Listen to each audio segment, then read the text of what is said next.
नमस्कार, micro FM में आपका स्वागत है।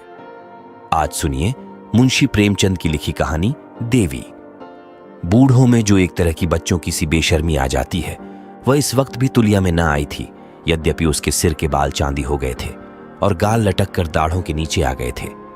वह खुद भी निश्चित रूप से अपनी उम्र न बता सकती थी, लेकिन लोगों का अनुमान था कि वह 100 की सीमा को पार कर चुकी है और अभी तक चलती तो अंचल से सिर दांग कर, आंखें नीची किए हुए, मानो नवेली बहू है। थी तो चमारिन, पर क्या मजाल कि किसी घर का पकवान देखकर उसका जी ललचाया। गांव में ऊंची जातों के बहुत से घर थे। तुलिया का सभी जगह आना जाना था। सारा गांव उसकी इज्जत करता था और गृहिणियां तो उसे श्रद्धा की आंखों से देखती थीं।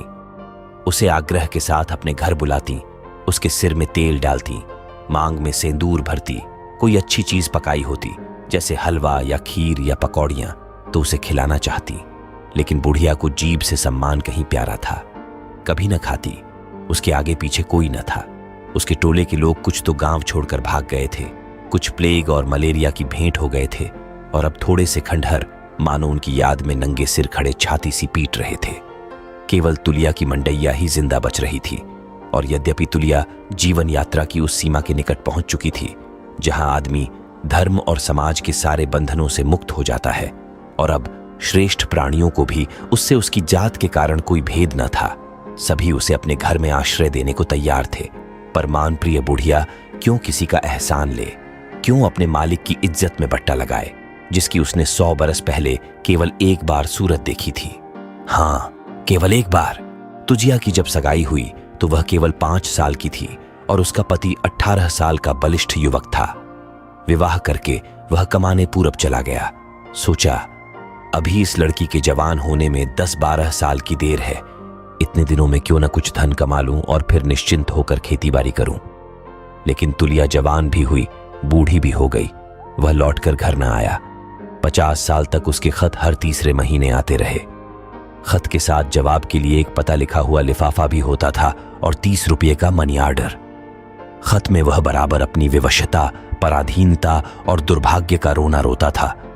क्या करूं तूला, मन में तो बड़ी अभिलाषा है कि अपनी मंडैया को आबाद कर देता और तुम्हारे साथ सुख से रहता, पर सब कुछ नसीब के हाथ है। अपना कोई बस नहीं। जब भगवान लावेंगे तब आऊंगा। तुम धीरज रखना मेरे जीते जी, तुम्हें कोई कष्ट न होगा। तुम्हारी बाह पकड़ी है तो मरते दम तक निभाह करूंगा। जब आंखें बंद हो जाएंगी तब क्या होगा कौन जाने। प्राय सभी पत्रों में थोड़े से फेरफार के साथ यही शब्द और यही भाव होते थे। हाँ, जवानी के पत्रों में विरह की जो ज्वाला होती थी, उसकी जगह अब निराशा की राख ही रह गई थी। लेकिन तुलिया के लिए सभी पत्र एक से प्यारे थे, मानो उसके हृदय के अंग हों। उसने एक खत भी कभी न फाड़ा था। ऐसे शगुन के पत्र कहीं फाड़े जाते हैं। उनका एक छोटा सा पोथा जमा हो गया था। उनके कागज का रंग उड़ गया था, स्याही भी उड़ गई थी।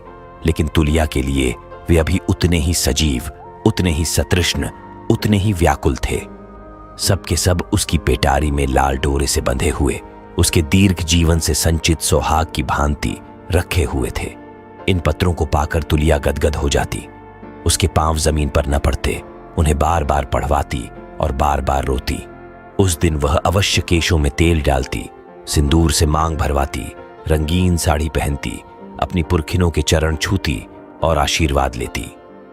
उसका सुहाग जाग उठता था।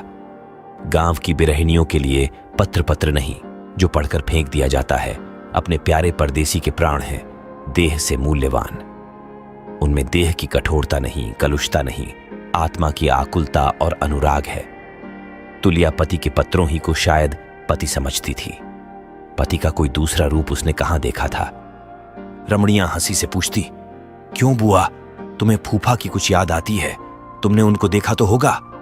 और तुलिया के झुर्रियों से भरे हुए मुखमंडल पर यौवन चमक उठता, आंखों में लाली आ जाती। पुलक कर कहती, याद क्यों नहीं आती बेटा? उनकी सूरत तो आज भी मेरी आंखें के समाने है। बड़ी बड़ी आंखें, लाल लाल ऊंचा माथा, चौड़ी छाती, गट्ठी हुई देह। ऐसा तो अब यहां कोई पट्ठा ही नहीं है। मोतियों के से दांत थे बेटा। लाल लाल कुर्ता पहने हुए थे। जब ब्याह हो गया तो मैंने उनसे कहा, मेरे लिए बहुत से गहने बनवाओगे ना? नहीं, मैं तुम्हारे घर नहीं रहूंगी। लड़कपन था बेटा, शर्म लिहाज कुछ थोड़ा ही था। मेरी बात सुनकर वह बड़े जोर से ठट्ठा मारकर हंसे और मुझे अपने कंधे पर बैठाकर बोले, मैं तुझे गहनों से लाद दूंगा तुलिया, कितने गहने पहनेगी? मैं परदेश कमाने जाता हूं, वहां से रुपये भेजूंगा, तू बहुत से गहने बनवाना। जब वहां से आऊंगा तो अपने साथ भी संदूक भर गहने लाऊंगा। मेरा डोला हुआ था बेटा। माँ बाप की ऐसी हैसियत कहां थी कि उन्हें बारात के साथ अपने घर बुलाते। उन्हीं के घर मेरी उनसे सगाई हुई और एक ही दिन में मुझे वह कुछ ऐसे भाइये कि जब वह चलने लगे तो मैं उनके गले लिपट कर रोती थी और कहती थी कि मुझे भी अपने साथ ले चलो। मैं तुम्हारा खाना पकाऊंगी, तुम्हारी खाट बिछाऊंगी, तुम्हारी धेती छांटूंगी। वहां उन्हीं की उम्र के 2-3 लड़के और बैठे हुए थे। उन्हीं के सामने वह मुस्कुराकर मेरे कान में बोले, और मेरे साथ सोएगी नहीं? बस मैं उनका गला छोड़कर अलग खड़ी हो गई और उनके ऊपर एक कंकड़ फेंक कर बोली, मुझे गाली दोगे तो कह देती हूं, हाँ। और यह जीवन कथा नित्य के सुमिरन और जाप से जीवन मंत्र बन गई थी। उस समय कोई उसका चेहरा देखता, खिला पड़ता था। घूंघट निकालकर, भाव बताकर, मुंह फेर कर हंसती हुई, मानो उसके जीवन में दुख जैसी कोई चीज है ही नहीं। वह अपने जीवन की इस पुण्य स्मृति का वर्णन करती, अपने अंतस्तल के इस प्रकाश को देरशाती जो 100 बरसों से उसके जीवन पथ को कांटों और गढ़ों से बचाता आता था। कैसी अनंत अभिलाषा था जिसे जीवन सत्यों ने जरा भी धूमिल न कर पाया था। वह दिन भी थे जब तुलिया जवान थी, सुंदर थी और पतंगों को उसके रूप दीपक पर मंझराने का नशा सवार था। उनके अनुराग और उन्माद तथा समर्पण की कथाएं जब वह कांपते हुए स्वरों और सजल नेत्रों से कहती तो शायद उन शहीदों की आत्माएं स्वर्ग में आनंद से नाच उठती होंगी, क्योंकि जीते जी उन्हें जो कुछ न मिला वही अब तुलिया उन पर दानों हाथों से निछावर कर रही थी। उसकी उठती हुई जवानी थी, जिधर से निकल जाती युवक समाज कलेजे पर हाथ रखकर रह जाता। तब बंसी सिंह नाम का एक ठाकुर था, बड़ा छैला, बड़ा रसिया, गांव का सबसे मनचला जवान, जिसकी तान रात के सन्नाटे में कोस भर से सुनाई पड़ती थी। दिन में सैकड़ों बार तुलिया के घर के चक्कर लगाता, तालाब के किनारे, खेत में, खलिहान में, कुएं पर, जहां वह जाती परछाइयों की तरह उसके पीछे लगा रहता। कभी दूध लेकर उसके घर आता, कभी घी लेकर। कहता, तुलिया, मैं तुझसे कुछ नहीं चाहता, बस जो कुछ मैं तुझे भेंट किया करूं वह ले लिया कर। तू मुझसे नहीं बोलना चाहती मत बोल, मेरा मुंह नहीं देखना चाहती मत देख, लेकिन मेरे चढ़ावों को ठुकरा मत, बस मैं इसी से संतुष्ट हो जाऊंगा। तुलिया ऐसी भोली न थी, जानती थी यह उंगली पकड़ने की बातें हैं, लेकिन न जाने कैसे वह एक दिन उसके धोखे में आ गई। नहीं, धोखे में नहीं आई, उसकी जवानी पर उसे दया आ गई। एक दिन वह पके हुए कलमी आमों की एक टोकरी लाया। तुलिया ने कभी कलमी आम न खाए थे। टोकरी उससे ले ली। फिर तो आए दिन आम की डलियां आने लगी। एक दिन जब तुलिया टोकरी लेकर घर में जाने लगी तो बंसी ने धीरे से उसका हाथ पकड़कर अपने सीने पर रख लिया और झट उसके पैरों पर गिर पड़ा। फिर बोला, तुलिया, अगार अब भी तुझे मुझ पर दया नहीं आती तो आज मुझे मार डाल, तेरे हाथों से मर जाऊं, बस यही साध है। तुलिया न टोकरी पटक दी, अपने पांव छुड़ाकर एक पग पीछे हट गई और रोष भरी आंखों से ताकती हुई बोली, अच्छा ठाकुर, अब यहां से चले जाओ, नहीं तो या तो तुम न रहूंगी, तुम्हारे आमों में आग लगे और तुमको क्या कहूं। मेरा आदमी काले कोसों मेरे नाम पर बैठा हुआ है, इसीलिए कि मैं यहां उसके साथ कपट करूं। वह मर्द है, 4 पैसे कमाता है, क्या वह दूसरी न रख सकता था? क्या औरतों की संसार में कमी है? लेकिन वह मेरे नाम पर चाहे ना हो। पढ़ोगे उसकी चिट्ठियां जो मेरे नाम भेजता है? आप चाहे जिस दशा में हो, मैं कौन यहां बैठी देखती हूं, लेकिन मेरे पास बराबर रुपये भेजता है, इसीलिए कि मैं यहां दूसरों से विहार करूं। जब तक मुझको अपनी और अपने को मेरा समझता रहेगा, तुलिया उसी की रहेगी, मन से भी, कर्म से भी। जब उससे मेरा ब्याह हुआ तब मैं 5 साल की अलहड़ छोकरी थी। उसने मेरे साथ कौन सा सुख उठाया? बाह पकड़ने की लाज ही तो निभा रहा है। जब वह मर्द होकर प्रीत निभाता है तो मैं औरत होकर उसके साथ दगा करूं। यह कहकर वह भीतर गई और पत्रों की पिटारी लाकर ठाकुर के सामने पटक दी। मगर ठाकुर की आंखों का तार बंधा हुआ था, ओठ बिचके जा रहे थे। ऐसा जान पड़ता था कि भूमि में ढंसा जा रहा है। एक क्षण के बाद उसने हाथ जोड़कर कहा, मुझसे बहुत बड़ा अपराध हो गया तुलिया, मैंने तुझे पहचाना न था। अब इसकी यही सजा है कि इसी क्षण मुझे मार डाल। ऐसे पापी का उद्धार का यही एक मार्ग है। तुलिया को उस पर दया नहीं आई। वह समझती थी कि यह अभी तक शरारत किए जाता है। चिल्लाकर बोली, मरने को जी चाहता है तो मर जाओ। क्या संसार में कुएं तालाब नहीं, या तुम्हारे पास तलवार कटार नहीं है? मैं किसी को क्यों मारूं? ठाकुर ने हताश आंखों से देखा। तो यही तेरा हुक्म है? मेरा हुक्म क्यों होने लगा? मरने वाले किसी से हुक्म नहीं मांगते। ठाकुर चला गया और दूसरे दिन उसकी लाश नदी में तैरती हुई मिली। लोगों ने समझा तड़के नहाने आया होगा, पांव फिसल गया होगा। महीनों तक गांव में इसकी चर्चा रही, पर तुलिया ने जबान तक न खोली। उधर का आना जाना बंद कर दिया। बंसी सिंह के मरते ही छोटे भाई ने जायदाद पर कब्जा कर लिया और उसकी स्त्री और बालक को सताने लगा। देवरानी ताने देती, देवर ऐब लगाता। आखिरम अनाथ विधवा एक दिन जिंदगी से तंग आकर घर से निकल पड़ी। गांव में सोता पड़ गया था। तुलिया भोजन करके हाथ में लालटेन लिए गाय को रोटी खिलाने निकली थी। प्रकाश में उसने ठकुराइन को दबे पांव जाते देखा। सिसकती और अंचल से आंसू पोंछती जाती थी। 3 साल का बालक गोद में था। तुलिया ने पूछा, इतनी रात गए कहां जाती हो ठकुराइन? सुनो, बात क्या है? तुम तो रो रही हो। ठकुराइन घर से जा तो रही थी, पर उसे खुद न मालूम था कहां। तुलिया की ओर एक बार भीत नेत्रों से देखकर बिना कुछ जवाब दिए आगे बढ़ी। जवाब कैसे देती? गले में तो आंसू भरे हुए थे और इस समय न जाने क्यों और उमड़ आए थे। तुलिया सामने आकर बोली, जब तक तुम बता न दोगी, मैं एक पग भी आगे न जाने दूंगी। ठकुराइन खड़ी हो गई और आंसू भरी आंखों से क्रोध में भरकर बोली, तू क्या करेगी पूछकर? तुझसे मतलब? मुझसे कोई मतलब ही नहीं। क्या मैं तुम्हारे गांव में नहीं रहती? गांव वाले एक दूसरे के दुख दर्द में साथ न देंगे तो कौन देगा? इस जमाने में कौन किसका साथ देता है तुलिया? जब अपने घर वालों ने ही साथ नहीं दिया और तेरे भैया के मरते ही मेरे खून के प्यासे हो गए, तो फिर मैं और किससे आशा रखूं? तुझसे मेरे घर का हाल कुछ छिपा है। वहां मेरे लिए अब जगह नहीं है। जिस देवर देवरानी के लिए मैं प्राण देती थी, वही अब मेरे दुश्मन हैं। चाहते हैं कि यह एक रोटी खाए और अनाथों की तरह पड़ी रहे। मैं रखेली नहीं हूं, उड़हरी हूं, ब्याहता हूं। 10 गांव के बीच में ब्याह के आई हूं। अपनी रत्ती भी जायदाद न छोड़ूंगी और अपना राधा लेकर रहूंगी। तेरे भैया? ये 2 शब्द तुलिया को इतने प्यारे लगे कि उसने ठकुराइन को गले लगा लिया और उसका हाथ पकड़कर बोली, तो बहन, मेरे घर में चलकर रहो, और कोई साथ दे या न दे, तुलिया मरते दम तक तुम्हारा साथ देगी। मेरा घर तुम्हारे लायक नहीं है, लेकिन घर में और कुछ नहीं।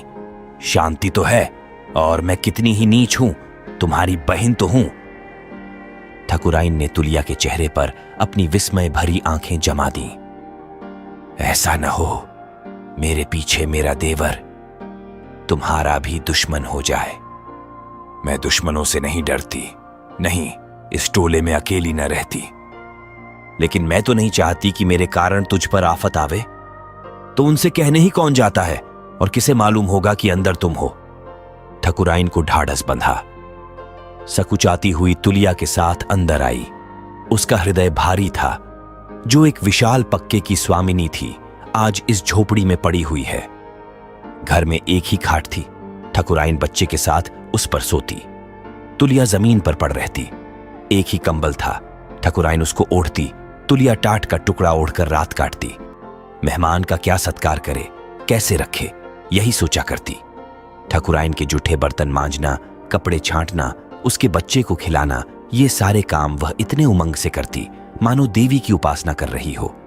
ठकुराइन इस विपत्ति में भी ठकुराइन थी, गर्विणी, विलास प्रिय, कल्पनाहीन।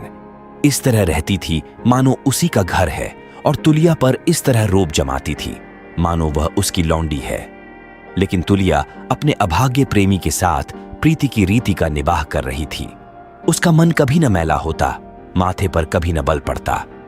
एक दिन ठकुराइन ने कहा, तुला, तुम बच्चे को देखती रहना, मैं 2-4 दिन के लिए जरा बाहर जाऊंगी। इस तरह तो यहां जिंदगी भर तुम्हारी रोटियां तोड़ती रहूंगी, पर दिल की आग कैसे ठंडी होगी। इस बेहया को इसकी जाल कहां कि उसकी भावज कहां चली गई।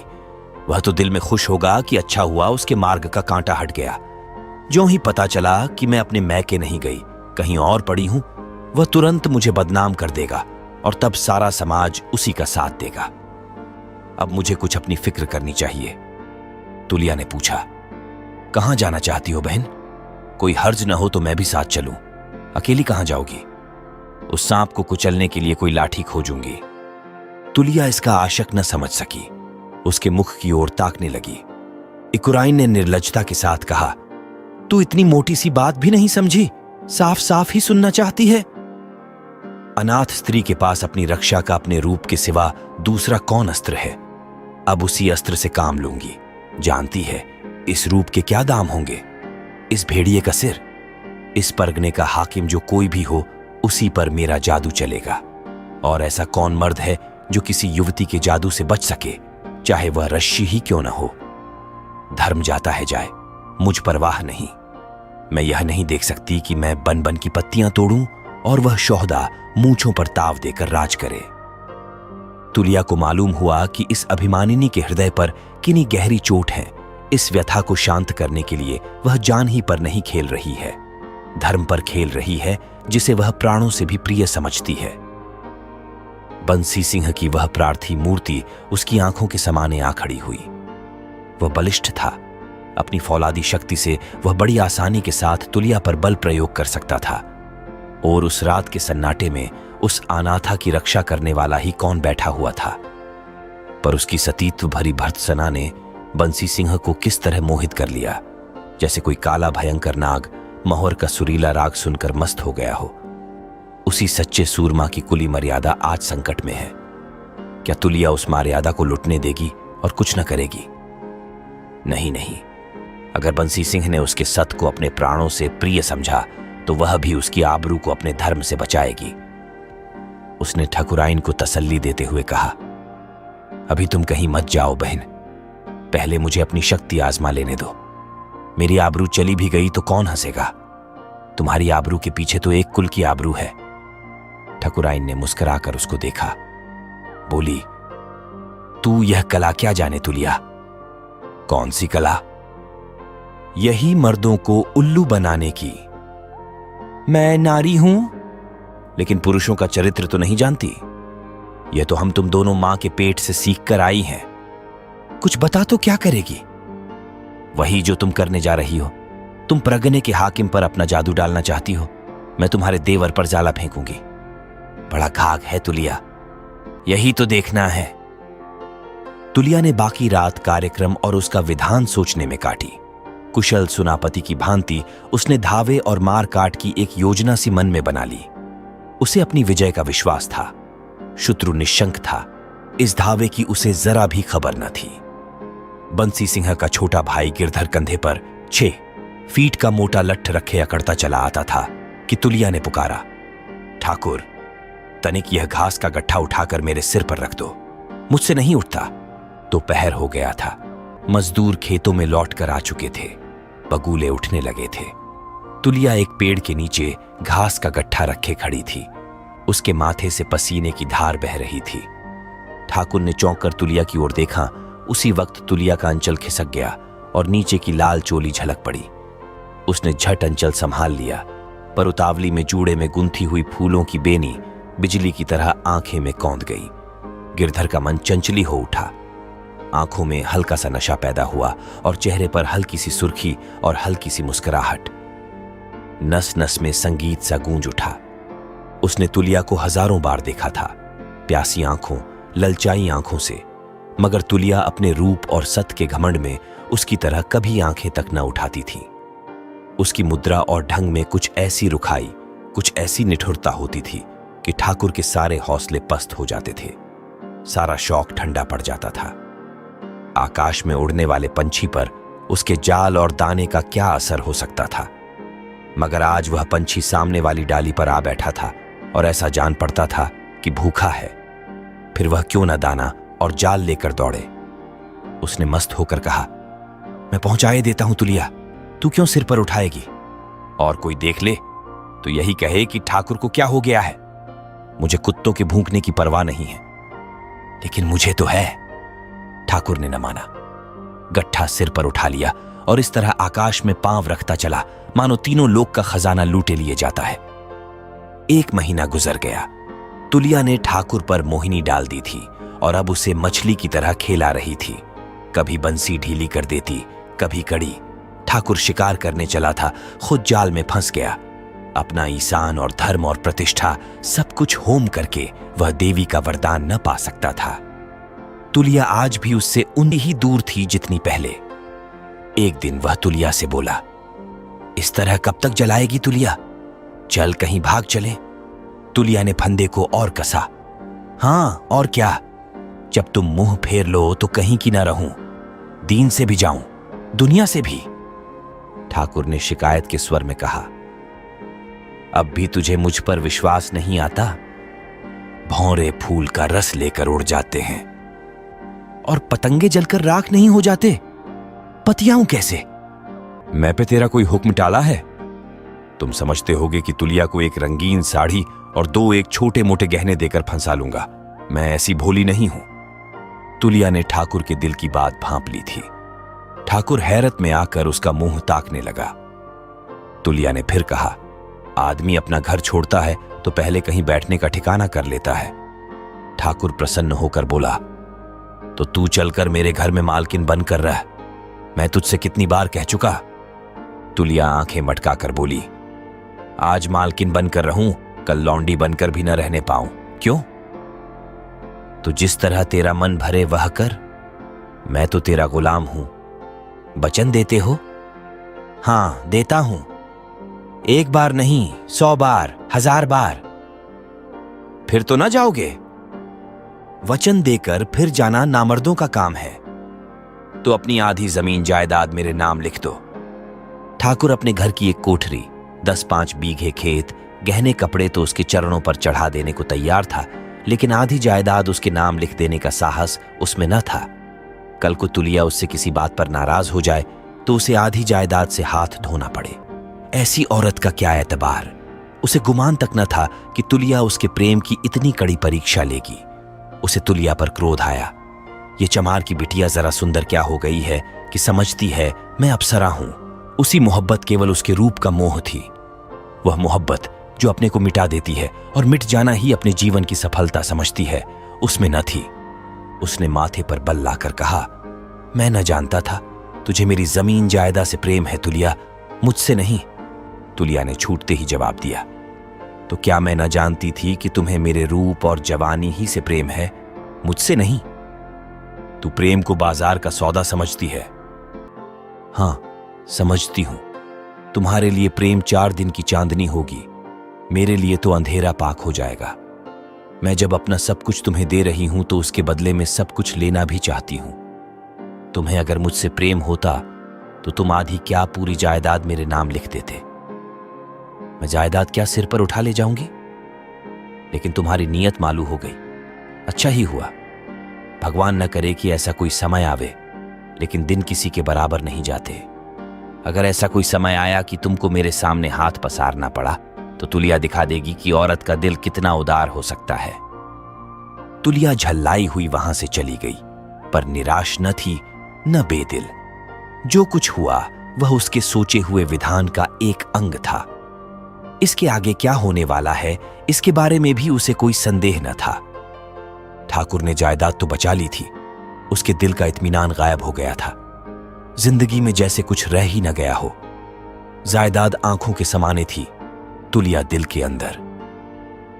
तुलिया जब रोज समाने आकर अपनी तिरछी चितवनों से उसके हृदय में बाण चलाती थी, तब वह ठोस सत्य थी। अब जो तुलिया उसके हृदय में बैठी हुई थी वह स्वप्न थी, जो सत्य से कहीं ज्यादा मादक है, विदरक है। कभी कभी तुलिया स्वप्न की एक झलक सी नजर आ जाती और स्वप्न ही की भांति विलीन भी हो जाती। गिरधर उससे अपने दिल का दर्द कहने का अवसर ढूंढता रहता, लेकिन तुलिया उसके साए से भी परहेज करती। गिरधर को अब अनुभव हो रहा था कि उसके जीवन को सुखी बनाने के लिए उसकी जायदाद जितनी जरूरी है, उससे कहीं ज्यादा जरूरी तुलिया है। उसे अब अपनी कृपणता पर क्रोध आता। जायदाद क्या तुलिया के नाम रही, क्या उसके नाम? इस जरा सी बात में क्या रखा है? तुलिया तो इसलिए अपने नाम लिखा रही थी कि कहीं मैं उसके साथ बेवफाई कर जाऊं तो वह अनाथ न हो जाए। जब मैं उसका बिना कौड़ी का गुलाम हूं तो बेवफाई कैसी? मैं उसके साथ बेवफाई करूंगा, जिसकी एक निगाह के लिए, एक शब्द के लिए तरसता रहता हूं। कहीं उससे एक बार एकांत में भेंट हो जाती तो उससे कह देता, तूला, मेरे पास जो कुछ है वह सब तुम्हारा है। कहो बख्शिशनामा लिखूं, कहो बैनामा लिख दूं। मुझसे जो अपराध हुआ उसके लिए नादिम हूं। जायदाद से मनुष्य को जो एक संस्कारगत प्रेम है, उसी ने मेरे मुंह से वह शब्द निकलवाए। यही रिवाजी लोभ मेरे और तुम्हारे बीच में आकर खड़ा हो गया। पर अब मैंने जाना कि दुनिया में वही चीज सबसे कीमती है जिससे जीवन में आनंद और अनुराग पैदा हो। अगर दरिद्रता और वैराग्य में आनंद मिले तो वही सबसे प्रिय वस्तु है, जिस पर आदमी जमीन और मिल्कियत सब कुछ होम कर देगा। आज भी लाखों माई के लाल हैं जो संसार के सुखों पर लात मारकर जंगलों और पहाड़ों की सैर करने में मस्त हैं। और उस वक्त मैं इतनी मोटी सी बात न समझा। हाय रे दुर्भाग्य। एक दिन ठाकुर के पास तुलिया ने पैगाम भेजा, मैं बीमार हूं, आकर देख जाओ, कौन जाने बचूं कि ना बचूं। इधर कई दिन से ठाकुर ने तुलिया को न देखा था। कई बार उसके द्वार के चक्कर भी लगाए, पर वह न दिख पड़ी। अब जो यह संदेशा मिला तो वह जैसे पहाड़ से नीचे गिर पड़ा। रात के 10 बजे होंगे। पूरी बात भी न सुनी और दौड़ा। छाती धड़क रही थी और सिर उड़ा जाता था। तुलिया बीमार है। क्या होगा भगवान, तुम मुझे क्यों नहीं बीमार कर देते? मैं तो उसके बदले मरने को भी तैयार हूं। दोनों ओर के काले काले वृक्ष मौत के दूतों की तरह दौड़े चले आते थे। रह रहकर उसके प्राणों से एक ध्वनि निकलती थी, हसरत और दर्द में डूबी हुई, तुलिया बीमार है। उसकी तुलिया ने उसे बुलाया है। उस कृतघ्नि अधम नीच हत्यारे को बुलाया है कि आकर मुझे देख जाओ, कौन जाने बचूं कि न बचूं। तू अगर न बचेगी तुलिया तो मैं भी न बचूंगा। हाय न बचूंगा। दीवार से सिर फोड़कर मर जाऊंगा। फिर मेरी और तेरी चिता एक साथ बनेगी। दोनों के जनाजे एक साथ निकलेंगे।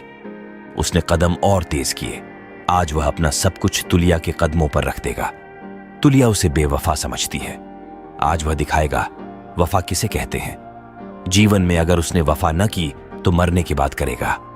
इस 4 दिन की जिंदगी में जो कुछ न कर सका वह अनंत युगों तक करता रहेगा। उसका प्रेम कहानी बनकर घर घर फैल जाएगा।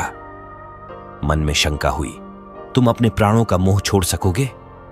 उसने जोर से छाती पीटी और चिल्ला उठा, प्राणों का मोह किसके लिए? और प्राण भी तो वही है जो बीमार है। देखूं मौत कैसे प्राण ले जाती है और देह को छोड़ देती है। उसने धड़कते हुए दिल और थरथराते हुए पांवों से तुलिया के घर में कदम रखा। तुलिया अपनी खाट पर एक चादर ओढ़े सिमटी पड़ी थी और लालटेन के अंधे प्रकाश में उसका पीला मुख मानो मौत की गोद में विश्राम कर रहा था। उसने उसके चरणों पर सिर रख दिया और आंसुओं में डूबी हुई आवाज से बोला, तूला, यह अभाग तुम्हारे चरणों पर पड़ा हुआ है, क्या आंखें न खोलेगी? तुलिया ने आंखें खोल दी और उसकी ओर करुण दृष्टि डालकर कराहती हुई बोली, तुम हो गिरधर सिंह, तुम आ गए। अब मैं आराम से मरूंगी। तुम्हें एक बार देखने के लिए जी बहुत बेचैन था। मेरा कहा सुना माफ कर देना और मेरे लिए रोना मत। इस मिट्टी की देह में क्या रखा है गिरधर, वह तो मिट्टी में मिल जाएगी, लेकिन मैं कभी तुम्हारा साथ न छोड़ूंगी। परछाइयों की तरह नित्य तुम्हारे साथ रहूंगी। तुम मुझे देख न सकोगे, मेरी बातें सुन न सकोगे, लेकिन तुलिया 8 पहर सोते जागते तुम्हारे साथ रहेगी। मेरे लिए अपने को बदनाम मत करना गिरधर। कभी किसी के सामने मेरा नाम जबान पर न लाना। हाँ, एक बार मेरी चिता पर पानी के छींटे मार देना, इससे मेरे हृदय की ज्वाला शांत हो जाएगी। गिरधर फूट फूट कर रो रहा था। हाथ में कटार होती तो इस वक्त जिगर में मार लेता और उसके सामने तड़पकर मर जाता। जरा दम लेकर तुलिया ने फिर कहा, मैं बचूंगी नहीं गिरधर, तुमसे एक विनती करती हूं, मानोगी? गिरधर ने छाती ठोक कर कहा, मेरी लाश भी तेरे साथ ही निकलेगी तुलिया। अब जीकर क्या करूंगा और जीऊं भी तो कैसे? तू मेरा प्राण है तुलिया। उसे ऐसा मालूम हुआ तुलिया मुस्कुराई। नहीं नहीं, ऐसी नादानी मत करना। तुम्हारे बाल बच्चे हैं, उनका पालन करना।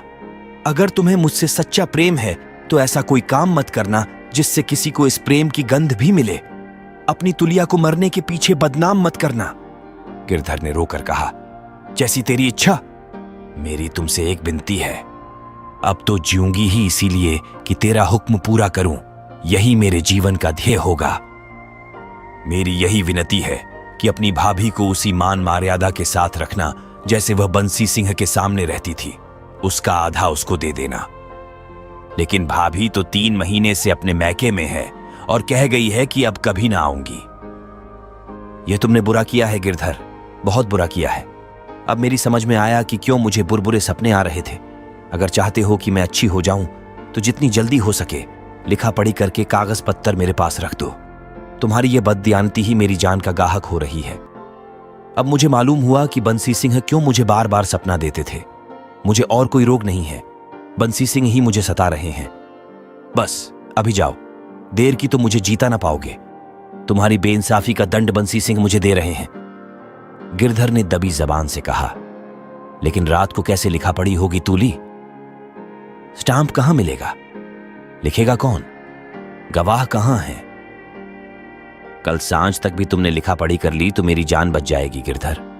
मुझे बंसी सिंह लगे हुए हैं, वही मुझे सता रहे हैं, इसीलिए कि वह जानते हैं तुम्हें मुझसे प्रेम है। मैं तुम्हारे ही प्रेम के कारण मारी जा रही हूं। अगर तुमने देर की तो तुलिया को जीता ना पाओगे। मैं अभी जाता हूं तुलिया, तेरा हुक्म सिर और आंखों पर। अगर तूने पहले ही यह बात मुझसे कह दी होती तो क्यों यह हालत होती। लेकिन कहीं ऐसा न हो मैं तुझे देख न सकूं और मन की लालसा मन में ही रह जाए। नहीं नहीं, मैं कल सांझ तक नहीं मरूंगी, विश्वास रखो। गिरधर उसी क्षण वहां से निकला और रातों रात 25 कोस की मंजिल काट दी। दिन निकलते निकलते सदर पहुंचा, वकीलों से सलाह मशविरा किया, स्टाम्प लिया, भावज के नाम आधी जायदाद लिखी, रजिस्ट्री कराई और चिराग जलते जलते हैरान परेशान, थका मांदा, बेदाना पानी, आशा और दुराशा से कांपता हुआ आकर तुलिया के सामने खड़ा हो गया। रात के 10 बज गए थे। उस वक्त न रेलें थीं न लारियां। बेचारे को 50 कोस की कठिन यात्रा करनी पड़ी। ऐसा थक गया था कि एक एक पग पहाड़ मालूम होता था, पर भय था कि कहीं देर तो अनर्थ हो जाएगा। तुलिया ने प्रसन्न मन से पूछा, तुम आ गए गिरधर, काम कराए? गिरधर ने कागज उसके सामने रख दिया और बोला, हां तूला, कराया, मगर अब भी तुम अच्छी न हुई तो तुम्हारे साथ मेरी जान भी जाएगी। दुनिया चाहे हंसे चाहे रोए, मुझे परवाह नहीं है। कसम ले लो जो एक घूंट पानी भी पिया हो। तुलिया उठ बैठी और कागज को अपने सिरहाने रखकर बोली, अब मैं बहुत अच्छी हूं, सवेरे तक बिल्कुल अच्छी हो जाऊंगी। तुमने मेरे साथ जो नेकी की है वह मरते दम तक न भूलूंगी। लेकिन अभी अभी मुझे जरा नींद आ गई थी। मैंने सपना देखा कि बंसी सिंह मेरे सिरहाने खड़े हैं और मुझसे कह रहे हैं, तुलिया तू ब्याहता है, तेरा आदमी 1000 कोस पर बैठा तेरे नाम की माला झप रहा है। चाहता तो दूसरी कर लेता, लेकिन तेरे नाम पर बैठा हुआ है और जन्म भर बैठा रहेगा। अगर तूने उससे दगा की तो मैं तेरा दुश्मन हो जाऊंगा और फिर जान लेकर ही छोड़ूंगा। अपना भला चाहती है तो अपने सत पर रह। तूने उससे कपट किया, उसी दिन मैं तेरी सांसत कर डालूंगा। बस, यह कहकर वह लाल लाल आंखों से मुझे तरेरते हुए चले गए।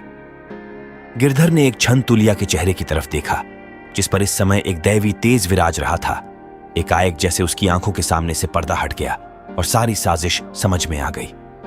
उसने सच्ची श्रद्धा से तुलिया के चरणों को चूमा और बोला, समझ गया तुलिया, तू देवी है। धन्यवाद। ऐसे ही कहानियों को सुनने के लिए सब्सक्राइब करें माइको FM को।